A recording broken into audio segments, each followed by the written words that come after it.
Hello Philippines and hello world! Magandang araw po sa ating lahat. Another day, another vlog. Charot! Mag-iingat tayong lahat. Alam nyo na may bagyo. Abay, sunod-sunod na, nakakaloka. Huwag natin kakalimutang magdasal para tayo ay protektahan. Ganon. Kain vlog. Hi guys, kain po. Alam naman kaming vlog, kundi kain vlog. Para makapag-upload lang. Kasi alam nyo na, sobrang busy. Lafang tayo. Awan masida. Walang masida.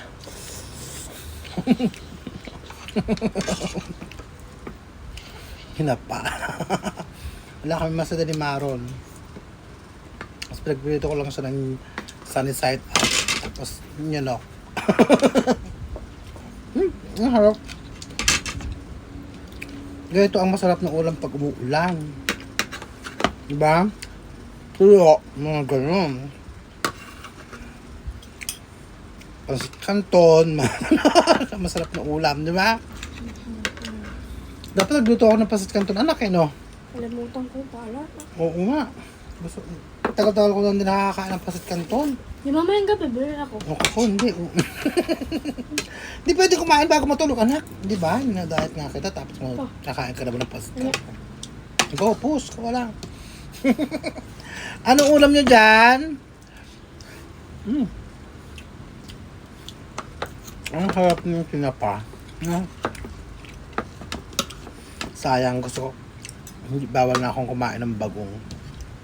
Kaya ang sausawan ko, toyo na may konting kalamansi at saka suka.